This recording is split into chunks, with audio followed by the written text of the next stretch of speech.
Good morning बच्चों आज हम तुम्हें इंग्लिश प्रोज क्लास 12 की एक स्टोरी स्टडी करेंगे हम आ फेलो ट्रैवलर।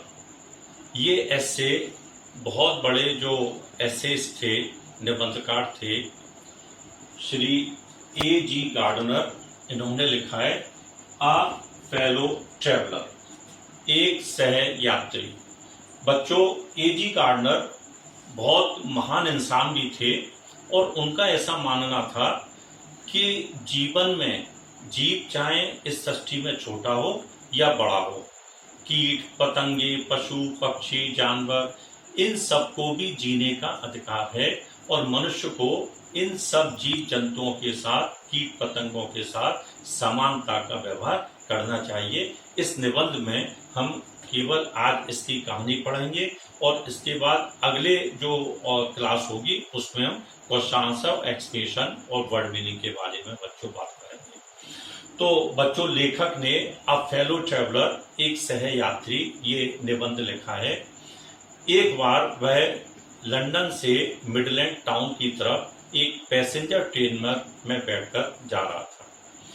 उसमें बहुत सारे यात्री उसके डिब्बे में चढ़ रहे थे, उतर रहे थे।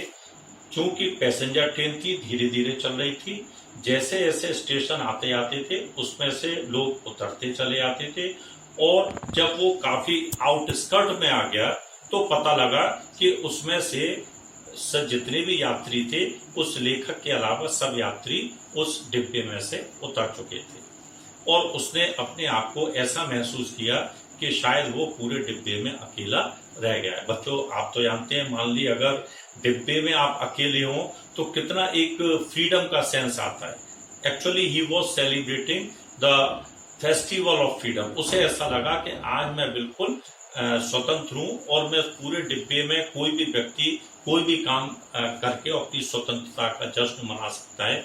जैसे आप चाहें तो सिर के बल उल्टे खड़े हो जाइए, आप कंचे खेलिए, आप किसी के साथ डिबेट करिए, किसी भी बड़े से बड़े व्यक्ति को आप हरा सकते हैं क्योंकि आपका अपोनेंट, आपका विरोधी तो आपके सामने है ही नहीं। इसी तरह आप चाहें तो गोल्फ खेल सकते हैं, क्रिकेट खेल सकते हैं, कंचे खेल सकते हैं, डांस कर सकते हैं, गाना गा सकते हैं और इन सब कंपटीशन में आप किसी को भी हरा भी सकते हैं। आप चाहें तो डिब्बे की खिड़की को बंद कर लीजिए, आप चाहें तो उसको खोल लीजिए, आप चाहें तो बंद करते रहिए, खोलते रहिए। ये सब एक्टिविटीज आप तब कर सकते हैं जब आप डिब्बे के अंदर आपके अलावा और कोई मौजूद ना हो। बच्चों, इंग्लैंड के अंदर जहां पर ये कहानी बताई गई है, ऐसे बताया गया है, वहां पर रेलवे का एक एक्ट है DORA, इसको हम कहते हैं डोरा, डिफेंस ऑफ रियम एक्ट। अगर रेलवे के कोई कानून तोड़ता है तो इस एक्ट के तहत उस व्यक्ति को, उस यात्री को सजा मिलती है। अगर कोई व्यक्ति डिब्बे में अकेला है तो वो तो कितने भी एक्ट तोड़ सकता है, कितने भी नियम तोड़ सकता है। लेखक ने इनमें से ऐसा कुछ भी नहीं किया, डोरा के कोई नियम उसने नहीं तोड़े। एक्चुअल में उससे ये नियम तोड़े भी नहीं गए।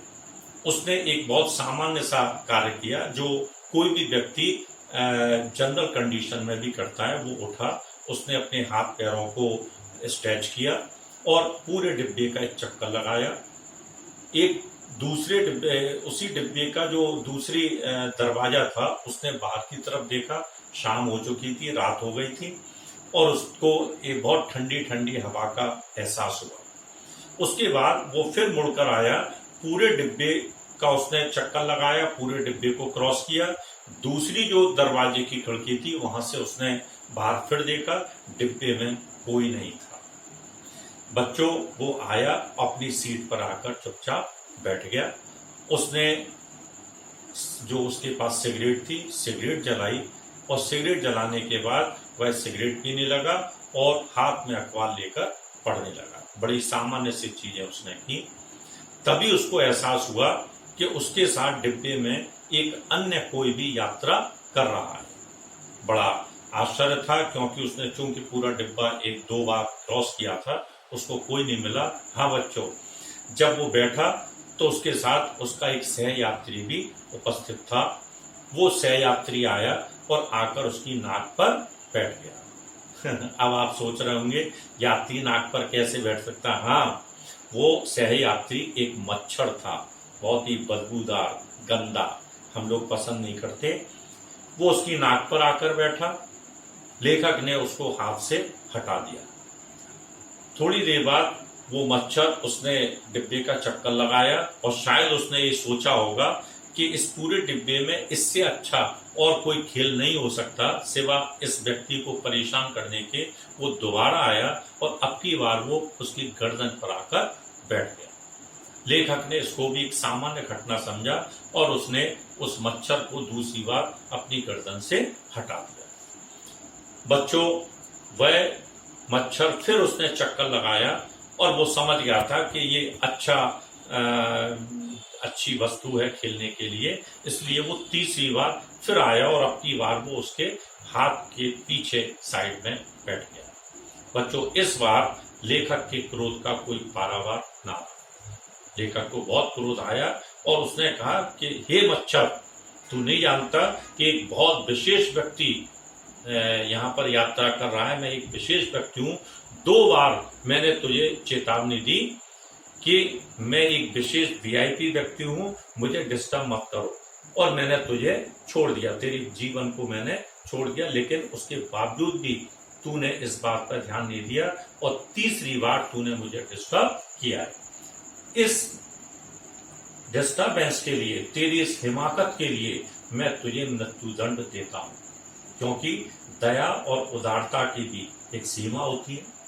2 बार तुझको मैंने छोड़ दिया, तूने समझा शायद मैं इसी तरह से उदारता दिखाता रहूंगा, लेकिन ऐसा नहीं है।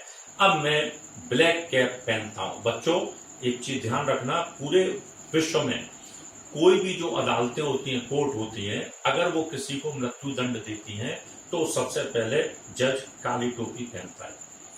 तो चूंकि वहां पर कोर्ट नहीं थी, काली टोपी नहीं थी, लेकिन एक प्रतीकात्मक रूप से लेखक कहता है कि अब मैं काली टोपी, ब्लैक कैप लगाता हूं और तुझको मृत्युदंड देता हूं। किसी भी व्यक्ति जीव को मृत्युदंड देने से पहले बच्चों उसको आरोप तो बताए जाते हैं कि मृत्युदंड किस लिए दिया जा रहा है। लेखक कहता है कि देख, तेरे ऊपर बहुत सारे चार्जेस हैं, बहुत सारे आरोप हैं। नंबर 1, तू आवारा है। Number 2, you are a public nuisance, जनता को परेशान कर रहा है। Number 3, you are travelling without ticket, बिना टिकट के तू यात्रा कर रहा है, तेरे पास यात्रा करने के लिए टिकट नहीं है।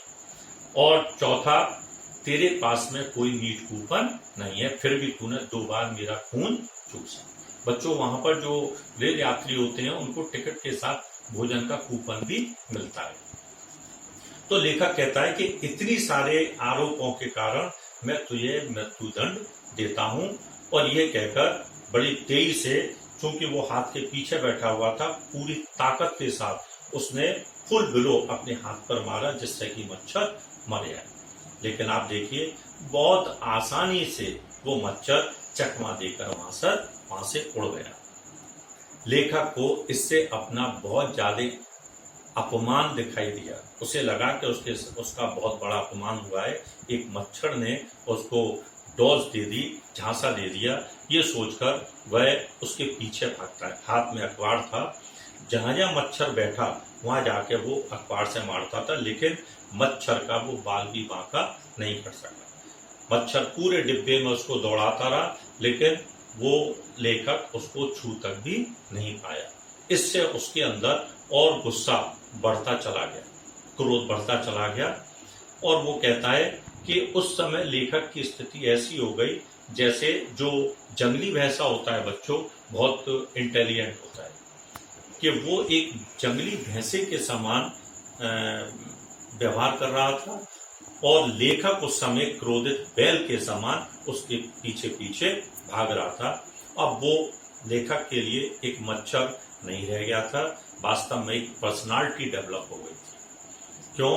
क्योंकि वो मच्छर, जिसको वो एक छोटा जीव समझ रहा था, और छोटा जीव समझकर उसको तुच्छ समझकर ये सोचकर कि मैं तो उसको आसानी से मार दूंगा, वो उसके पास तक भी नहीं पहुंच पाया। इसलिए उसके अंदर एक इंफीरियरिटी सेंस पैदा हुआ। क्योंकि पहला काउंटर पहली मीटिंग में ही वो मच्छर से मार खा गया था। पूरी कोशिश करने के बाद, हर टैक्टिक्स आजमाने के बाद में भी वो मच्छर को नहीं मार सका, उसको छू भी नहीं सका। तो बच्चों, इतना करने के बाद में भी जब उसने देखा कि वो मच्छर तक नहीं जा पा रहा है तो उसने ये सोचकर कि अपना हमें सम्मान बचाना है, तो मन में सोचने लगा कि मैं क्यों ना इसके प्रति दया भाव दिखाऊं और इस युद्ध को, इस लड़ाई को यहीं पर मैं समाप्त कर दूं, अपना काम करूं। और मच्छर से कहता है कि जा, मैंने तुझे माफ किया, क्योंकि ऐसा कहकर ही वो अपने सम्मान को बचा सकता था। और उसने कह दिया, मच्छर, अब मैं तुझे नहीं मारूंगा क्योंकि मैं तुझे मार नहीं सकता, लेकिन मेरे अंदर जो शक्ति है, क्वालिटी है दया की, उदारता की, मैं उसको यूज कर रहा हूं और मैं अब तुझको नहीं मारूंगा। जा, मैंने तुझे मृत्यु से आजाद किया। यह कहकर लेखक अपनी सीट पर आकर बैठ गया और पुनः वो अखबार पढ़ने लगा। बच्चों, अखबार में जिस पेज को वो पढ़ रहा था, एक तरफ पीस ट्रैप नामक आर्टिकल था, दूसरी तरफ modesty of mister Hughes, mister huge की नम्रता, एक तरफ शांति का जाल। और बड़े आराम से वो उस आर्टिकल्स को पढ़ रहा था। वो मच्छर उसके बाद आया, उस अखबार के बीच में आकर बैठ गया। बच्चों, वो कहता है कि मैं चाहता, लेखक कहता है, मैं चाहता तो उसका सैंडविच बना सकता।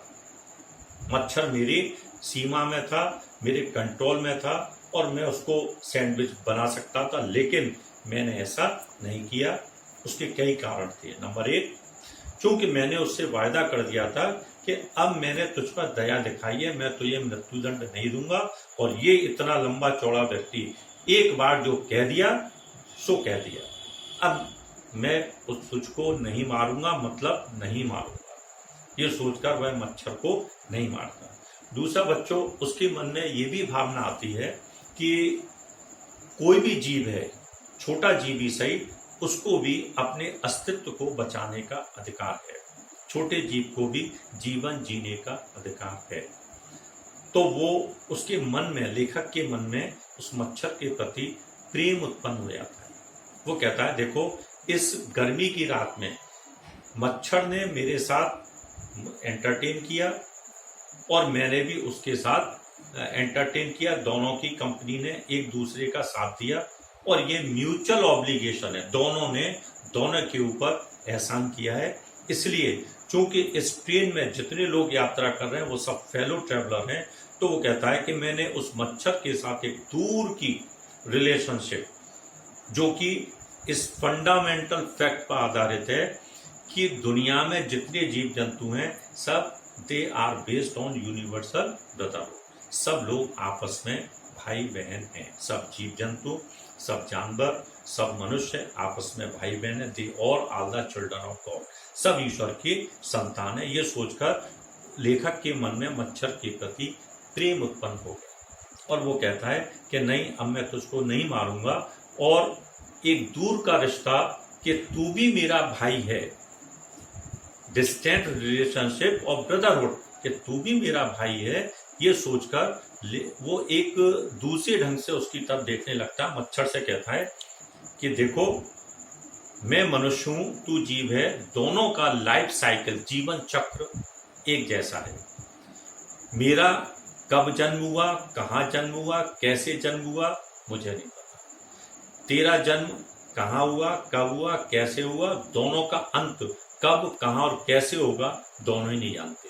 तो दोनों में कितनी सारी समानताएं हैं। दोनों एक ही रेल से यात्रा कर रहे हैं, इसका मतलब दोनों आपस में सहयात्री हैं। जब सहयात्री का, भाईचारे का हम लोगों में आपस में एक संबंध जुड़ गया, तो फिर जब संबंध भाईचारे का है तो मारने या घृणा करने का कोई अर्थ नहीं है और इसके लिए कोई जगह नहीं है। और वो कहता है कि हम सब इस दुनिया में सब भूत के समान है, अभी हैं और अभी नहीं, पता नहीं जीवन कब और कहां पर समाप्त हो जाए। ये सब इस जीवन रूपी प्रकाश में आते हैं। इस सांसारिक मोह माया में, इसकी चमक में पड़कर मनुष्य इसके चारों तरफ चक्कर लगाता है। जैसे कीट पतंगे उस डिब्बे में, कंपार्टमेंट में जो बिजली का बल्ब चल रहा था, वो मच्छर भी उसने देखा उस लाइट के चारों तरफ चक्कर लगा रहा। तो मनुष्य भी एक तरह से उस पतंगे के समान है जो मोह माया में पड़कर और इस सांसारिक मोह माया के चारों तरफ अपने जीवन को निकाल देता है। और कब वो मृत्यु का दरवाजा खुल जाए और व्यक्ति उस मृत्यु के दरवाजे से बाहर चला जाए, जीवन समाप्त हो जाए, कुछ नहीं पता। इस तरह से इन्हीं विचारों में वह खोया रहा। अचानक किसी कुली ने उसको जगाया और कहा कि महाशय, ये ट्रेन तो आखिरी स्टेशन पर पहुंच गई है, सब यात्री उड़ गए और आप अभी तक सोए रहे हैं। तो लेखक एकदम उठता है और उठने के बाद अपना सामान लेकर जैसे ही बाहर निकलता है तो वो देखता है वो मच्छर अभी भी उस बिजली के बल्ब की चारों ओर चक्कर लगा रखा। तो ये देखकर हंसता हुआ लेखक उस डिब्बे से बाहर आ जाता। तो बच्चों, ये कहानी अभी आपने सुनी A.G. गार्डनर की, जिसमें ये बताया गया है कि जितने भी दुनिया में लोग हैं सब आपस में कोई ना कोई बंधन से, कोई ना कोई संबंध से जुड़े हुए हैं। सब इस जीवन रूपी यात्रा के सहयात्री हैं। इसलिए हमें सभी के साथ समानता, प्रेम, उदारता का व्यवहार करना चाहिए। सभी को जीवित रहने का अधिकार है। बच्चों, ये कहानी अभी मैंने आपको सुनाई। अब अगले जो ऑनलाइन क्लास होगी उसमें मैं इसके क्वेश्चन आंसर, इसकी इंग्लिश में आपको दोबारा सुनाऊंगा और इसके एक्सप्लेनेशन, वर्ड मीनिंग सब आपको अगले जो ऑनलाइन वीडियो होंगे उनमें बताएंगे। मुझे आशा ही नहीं, पूर्ण विश्वास है आपको ये कहानी अवश्य पसंद आई होगी। हाँ, आप चाहें तो इसको हिंदी में अपने शब्दों में लिख सकते हैं और आप मुझे होमवर्क के रूप में भेज सकते हैं। और यू ऑल आर वेलकम, सबका स्वागत रहेगा। और नेक्स्ट वीडियो में फिर मुलाकात होगी। Till then, happy learning. Okay, bye.